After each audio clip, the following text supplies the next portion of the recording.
back into cherry picking week 16 must add for the fantasy hockey season, the last full week of games before we get to the All-Star break here. So obviously a really important week. We're getting closer and closer to the fantasy hockey playoffs as well. But looking at this week, definitely a couple teams that are playing 4 games. So you're going to want to look at those players if you're looking for streamers, trying to get an advantage on your league mate this week. So we're looking at Arizona plays 4 games, the Boston Bruins, Chicago Blackhawks, Columbus Blue Jackets, Florida Panthers, Los Angeles Kings, St. Louis Blues, and the Vegas Golden Knights. And then the 2 teams that played just 2 games this week are the Colorado Avalanche and the Toronto Maple Leafs. 7 guys to add this week. Let's get into the video. All right, so the first guy we're going to be adding this week is Pavel Buchnevich on the St. Louis Blues. 68% rostered. So before everyone in 18, 16-man leagues were like, this guy's not available on my roster. Yeah, of course he isn't. He's 68% rostered. But the one thing that I'm doing this week is going through players that everybody in 10 to 18-man leagues will be able to add to their roster. So looking at Pavel Buchnevich as that first guy there who can be available in 10 to 12-man leagues. So the Blues, for one, big advantage because they play 4 games this upcoming week against the Flames, the Canucks, the Seattle Kraken, and the LA Kings. Buchnevich, over the last 5 games, played top 12 in the NHL in expected goals for, with a goal and 2 assists. I think the biggest thing here,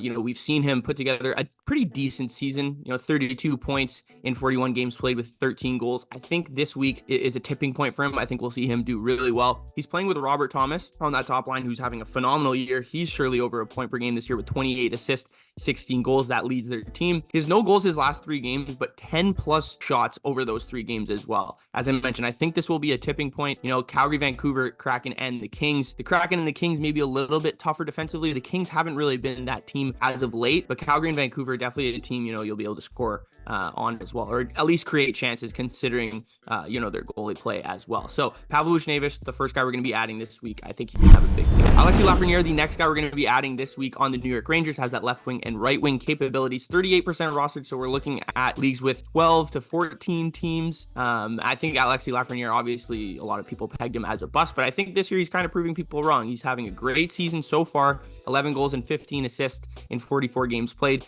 playing the most he's ever played as well. Clearly let Peter Laviolette clearly trust this guy more than Gerard Gallant when he was the head coach of the Rangers as well. But it's also a lot easier to trust a guy when he's actually producing points, with Lafreniere has been doing this season. They play only 3 games this week, so I still think he's a good streamer considering the matchups. The Sharks, Senators, and Golden Knights. The Golden Knights ridden with injuries right now, and then the Sharks and the Senators also 2 teams that I think you can exploit defensively, give up a ton of shots, a ton of scoring opportunities, and goals as well. He's playing on that second line right now with Artemi Panarin and Vincent Trocheck, and that's been a blessing for him too. He's playing on that second power play line on the point too there.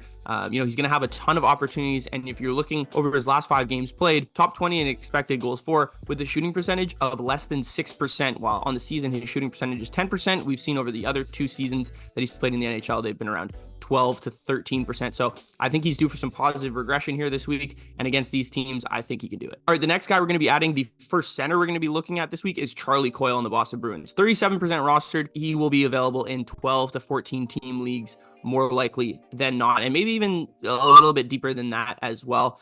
I think he might get lost in the fold for this Bruins team for whatever reason. And this year, I think he deserves all the credit in the world. He's having his best season to date, 15 goals and 19 assists. He's playing the most minutes he's ever played over the 10 plus seasons he's played in the NHL as well.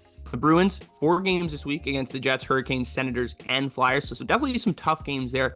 But Coyle right now playing on that top line with Marchand and Pasternak, which has been an absolute juggernaut as a line as well. He's almost a point per game over his last 5 games played as well. And you're looking at David Pasternak, 5 goals, 8 points his last 5 games played. So playing on a line that clearly creates a ton of offense. This is where the bulk of the scoring is going to come for this Bruins team as well. Zaka was out with an injury for a little bit, and he's clearly overtaken Zaka as that number 1 center. I know they've been switching a lot of guys onto that top line, whether it be Morgan Geekie, Zaka. Poitras, I think, has seen a little bit of time on that first line as well near the beginning of the season too. So I think Coyle, great streamer this week, and a guy that could potentially be viable as a full-time starter on your roster in some of those leagues.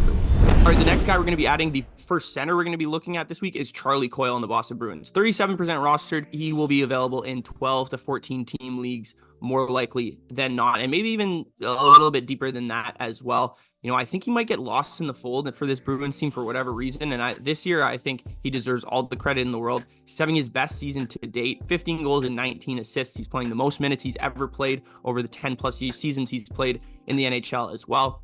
The Bruins, 4 games this week against the Jets, Hurricanes, Senators, and Flyers. So definitely some tough games there. But Coyle right now playing on that top line with Marchand and Pastrnak, which has been an absolute juggernaut as a line as well. He's almost a point per game over his last 5 games played as well. And you're looking at David Pastrnak, 5 goals, 8 points his last 5 games played. So playing on a line that clearly creates a ton of offense. This is where the bulk of the scoring is going to come for this Bruins team as well. Zacha was out with an injury for a little bit, and he's clearly overtaken Zacha as that number 1 center. I know they've been switching a lot of guys onto that top line, whether it be Morgan, Geeky, Zacha. Poitras, I think, has seen a little bit of time on that first line as well near the beginning of the season too. So I think Coyle, great streamer this week, and a guy that could potentially be viable as a full-time starter on your roster in some of those deeper. All right, the next guy we're adding, Phillip Danault on the Los Angeles Kings.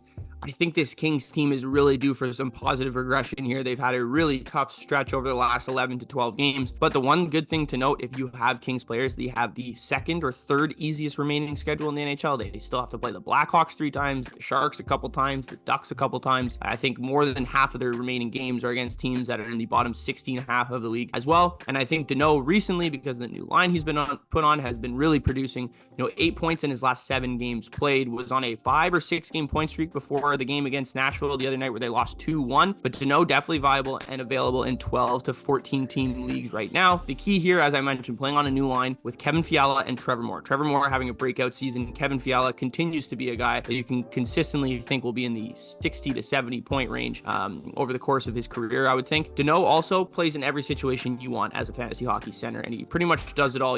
His defensive abilities really keep him on the ice. I think Tom McClellan has a lot of respect for Danault as well as the league is too. But he's playing on that second line right now with Trevor Moore and Fiala, as I mentioned, the second power play line as the center, and then also the second penalty kill unit as well. So playing 17 minutes per game, but I think you can even see him playing 18 to 19 minutes on a lot of weeks as well, or a lot of games, excuse me. The Kings also 4 games this week against the Sharks, Sabres, Avalanche, and Blues, and then after that it's gonna get even easier for this LA Kings team. So if you have Kings players, you're lucky. If you can still trade for them, I would do that. And if Danault's on your waiver wire, all right, so now we're getting into the 3 players that are less than 10% rostered. A lot of these players were taking advantage of injuries that are on the current teams, or just been playing a lot better that is kind of flying under the radar. So the first one, Esa Lindell on the Dallas Stars. Defenseman, 9% rostered right now on the season. 44 games played, 3 goals, 15 assists, 60 shots on goal, 85 block shots, which is top 30 in the NHL, and then playing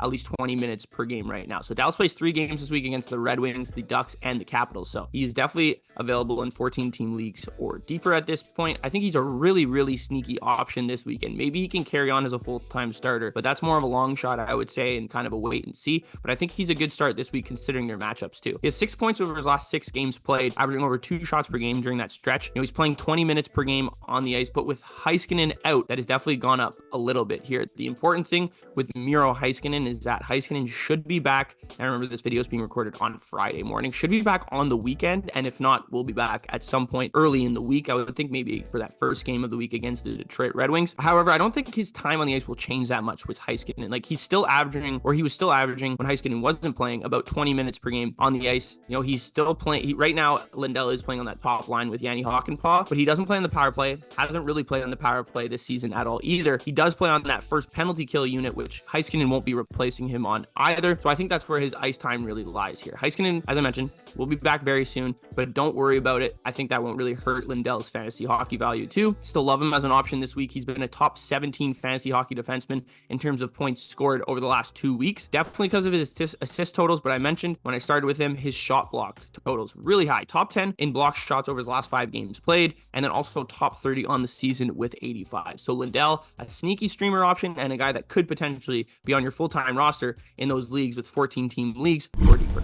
All right, we're looking at 2 guys to finish off the video on the Vegas Golden Knights that are less than 3% rostered. The first one being Nicolas on the Golden Knights, plays center. He's 2% rostered right now on the season, 36 games played, 7 goals and 11 assists. But since Eichel went down with that lower body injury, had lower body surgery earlier this week as well. She's week to week right now, so I doubt he'll be back next week, probably after the All-Star break if I had to guess. But Vegas plays 4 games this week. They played the Devils, the Islanders, the Rangers, and the Red Wings. So here, there's definitely a couple players you can think of adding with Eichel down that will kind of carry that value considering he's out. But since Eichel's gone down, Roy has 3 assists in 3 games, playing on probably the top producing line since Eichel went down as well, centering Jonathan Marchessault and Ivan Barbashev. Barbashev had 2 goals against the Rangers on Thursday night as well. Roy, like Danault, plays on that second line, second power play line, and second penalty kill unit. So he's definitely playing a lot more minutes than we're used to seeing him compared to his average there, playing about 15 minutes per game on the season. But over the last 3 games with Eichel down, he's played at least 19 minutes over those 3 games. So clearly being leaned on here with how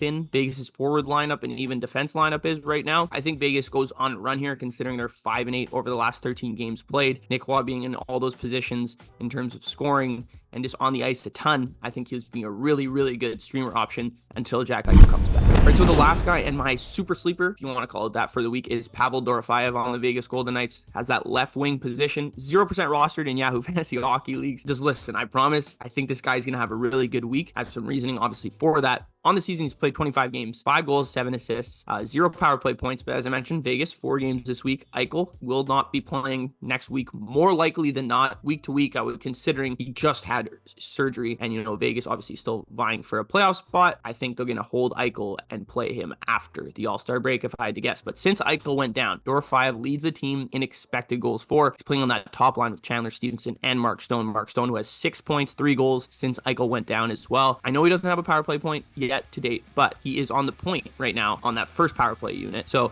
obviously in a lot of great positions to succeed here, relatively young new player in the NHL as well. I think this guy could have a huge week considering where his shooting percentage is over the last 3 games played and kind of where his expected goals for is, creating a lot of offense on his own and playing on a line that is going to be scoring for the Vegas Golden Knights if they're going to be winning games as well. So Dorofeyev and Nicolas, if you're in 14-team league or deeper, definitely probably 2 of the better streaming options you could pick up. All right, guys, thank you for tuning in. Let me know what you thought of the Fantasy Hockey must-add for Week 16 of the Fantasy Hockey season. Be sure to like, comment, and subscribe. And I'll see you guys in the next video.